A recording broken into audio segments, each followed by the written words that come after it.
Okay, guys, moving on. These are a couple of my favorite. One of them is 100% neck crank. A couple of my favorite submissions from this position, especially the neck crank. This is my favorite neck crank out of all of them. Lord knows there's a lot. This is just it looks kind of odd because you're going to put your arm up scared like this. But the way his head's going to be bent, everything is just perfect for a vicious, vicious neck crank. And it's really tough to deal with because my weight, again, where should my chest be? Up into his chin. Makes it harder for what? For him to keep his shoulders off. He wants to get his shoulders what? Off the ground in some way.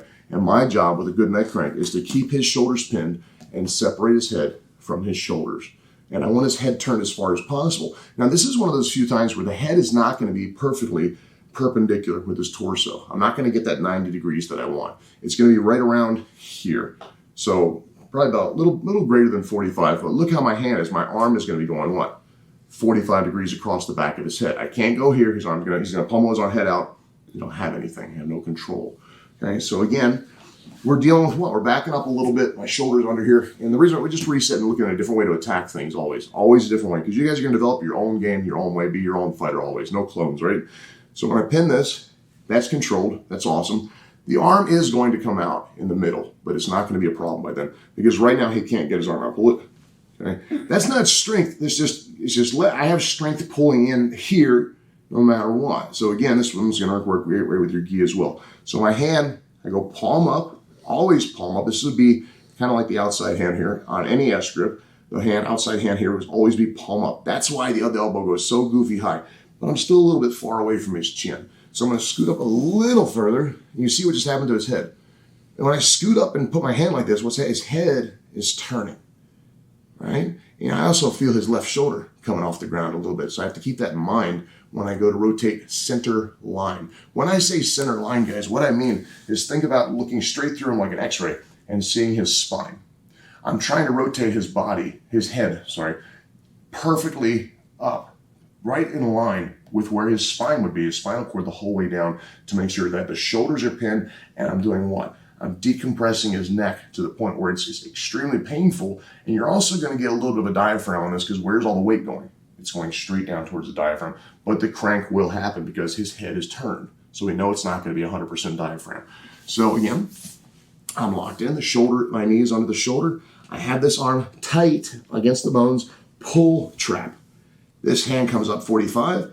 I erase this space. Now I've pulled him into his chest, my chest. This hand comes high. Like this, we call it the sunrise crank. It's like he's rolling out of bed in the morning, right? Put my head on him. Everything will turn a little bit here. Like give you guys a little better angle. My head stays here. I'm pulling him more into my chest though. Now watch. I sit out, so the weight is on him. Elbows high, wrist is on my head. Everything's tight, and I'm going to rotate center line. That's all the space it should take, because all my weight is on what? Look at me. Because I got so high to his chin, I'm crushing his shoulders. His shoulders are pinned, his neck's being pulled out. He's going to feel a serious impingement there on that, which is great. So again, my hand is here, 45 degrees. Got to correct this. No slack, no slack. So when I grind up, I can even kind of use my shoulder to turn. Just keep moving up, moving up, moving up here. And if I feel that shoulder coming up a little bit, what could possibly happen? Well, if he gets his elbow to the ground while I'm doing this, that could cause me a problem, right? His left arm is free. So if I come up here like this and he pops that elbow to the ground, that's not good. So if I feel that, I'll drive back and then still keep everything the same. And now do what? My elbow is what's going. I'm going to pull center line with that top elbow. Pulled in, the elbow, top, up in the air, goes center line, right down. I want both those shoulders pinned on that, okay? So that's number one. You okay? All right. Number two, you've probably seen this before. This is an old school one. When I learned it was called a unicorn, because we're basically turning him into a mythical creature here, right? We're giving him a horn. But I don't have to force his arm, which is really neat. So when his arm comes free again, everything we're doing is about what? Making him feel all warm and fuzzy, and then closing that door on him as fast as we can, getting the finish, getting that submission, getting that kill. So when he gets his arm down this time, I'm going to start digging underneath here, and I S-grip. Now it's important. You'll see me, sometimes I'll S-grip this way, and sometimes I'll S-grip this way, depending on the build of the person. Overall, the way I was taught, which is exactly how I'm trying to teach you guys, this one needs to come, look what's happening to his head. This one turning up doesn't really do much other than help with the actual diaphragm crush. This is 100% diaphragm, okay? So, but it's just the way I move my body is identical. So when I come down, my head does not go to his head. I turn this cutting bone up, the one that's behind his neck, right under his nose, not look at his head. Submission button off, submission button on, submission button off, submission button on. So I keep it off for a second. When I'm ready to turn it on, my face, my forehead goes to my own hands. I sit out and then I rotate, sit on. And that's all it takes. And it's very quick. It's very, very, very rough. Okay? Look at that one more time. His arm's coming down. This is one of the most simple ones. These two submissions are just, nothing obviously is just like magical. We have to practice it and drill the heck out of it, right? But when you really drill these, you'll be surprised how many times they present themselves, because we know he's either what? He's either going to bridge, shrimp, move, or get what? Bam. That hip control, that hip block. This is my biggest enemy, is him getting this, which we're going to address in a second. But again, I'm locked in tight. I'm pinching that arm. I'm feeling pretty good right about this. Okay? Now, I'm going across for what? That arm slides out. Yep. I go underneath here. I'm not trying to fight his arm up at all. I'm not fighting his arm. I'm just snaking through, and I get my S grip. Now, keeping some weight on him, I'd be still here. With my head down anyways. There's pressure on you right now. Do I do it? Okay? I still want my chest as close to him. I'm pretty darn close. I can still, as long as I'm on his beard, it's not like ZZ Top, then I'm doing all right. So as long as I'm close like that. Again, the cutting bone that's turning up is the one underneath his head. Look at his head. I want to bring that up. Any way I can just turn that cutting bone on to take out slack, I need to be doing so. So I've slid through. I turn this up. Don't go head to head. My head goes down like I'm chasing my thumb, and then I close it. So I come down, and then I close it right here. Cutting bone is on. I sit out, but guys, notice I'm sitting, drifting a little bit this way to put more weight. So I put here, sit out a little bit. Now everything's on. Sorry. And I pull up to finish. You okay? Okay. This is a tough one. So what we just mentioned was what? Moving on. That elbow hitting the ground. Hey, it's going to happen, man. It's going to happen. And we're going to have to keep fighting. And, it's cat and mouse, but we want to be the cat. Try to be the cat. The cat's on offense. The mouse is always running, right? You want to sit there and fight the cat. So when the elbow pops the ground, boom, this gives me an opening. This gives me a very nice opening, but I need to move efficiently. When I do this, when I come around, it's kind of tricky. I want to get to this pinky pad, believe it or not. The pinky pad on this side of this. This is the way the submission works.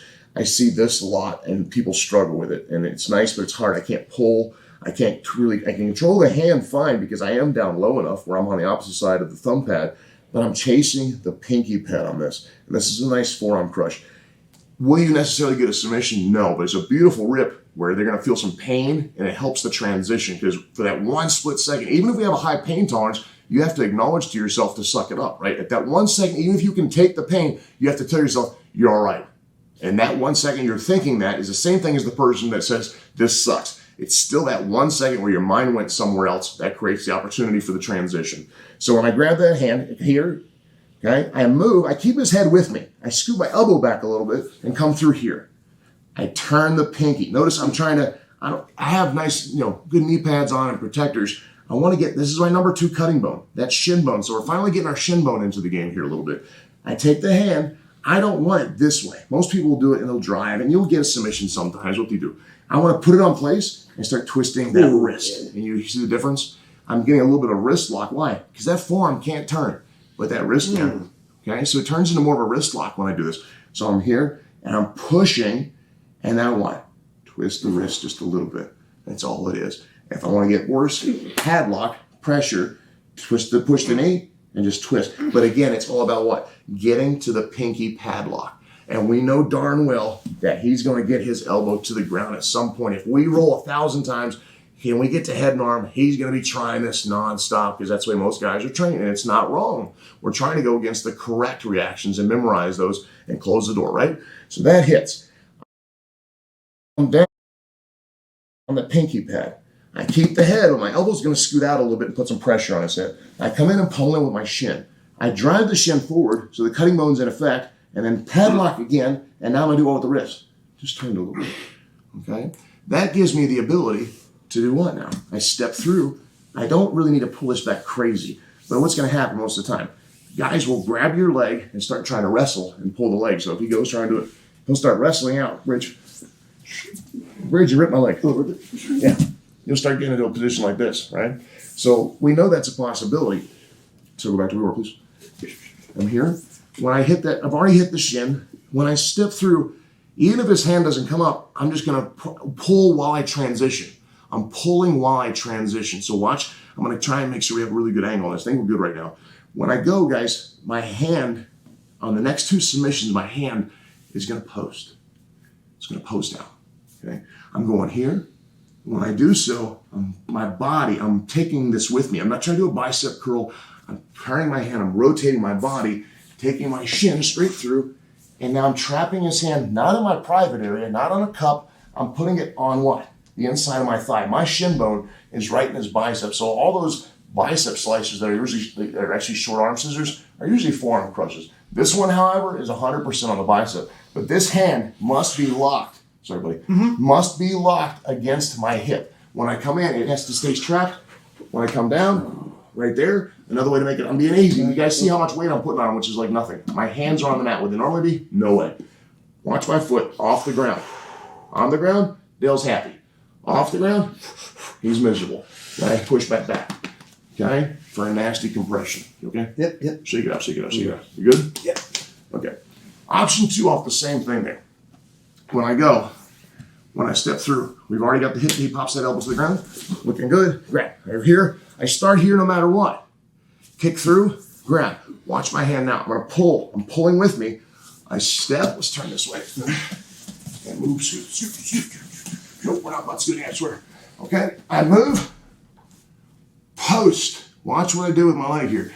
I'm stepping up and hooking behind his neck, up to his side, right there. So I'm already creating the scythe with my leg. Imagine that sickle going behind. I turn the palm away and simply give it a little pull. Now we need to change the angle again on this way. I drop down. Now watch. This is where I'll stop. When I drop down, guys, I want to pull his head up. If I don't pull the head up with my foot, you're not going to get your scythe arm bar. If I stay like this and kind of come down, Dale, sit up. Easy. Now, if I pull his head up, it puts pressure here, and my leg is controlling. Sit up. You can't. I've taken that out of the equation. The arm bar does not go down the center area. The palm is up. The thumb is not up. Look at his bicep. And I very gently, I pull up on the head, and I deliver down for the finish on that one. So let's look at that last one again, and then we'll move on to the next scene. Okay? So again, he gets his elbow to the ground. Boom. I secure what? The pinky pad. It's right there. You see it because he's going to be pushing away from me. Elbow goes out. I come through. There's the first one. Step, pull, post. Turn the angle a little bit. Perfect. I post out. I'm swinging. This is one movement. This should be. I'm swinging in one transition out and digging that foot up in here like that. All my weight is on his shoulder. Turn the pad and just, if I want to, I can just keep turning his wrist and I'll get the submission there.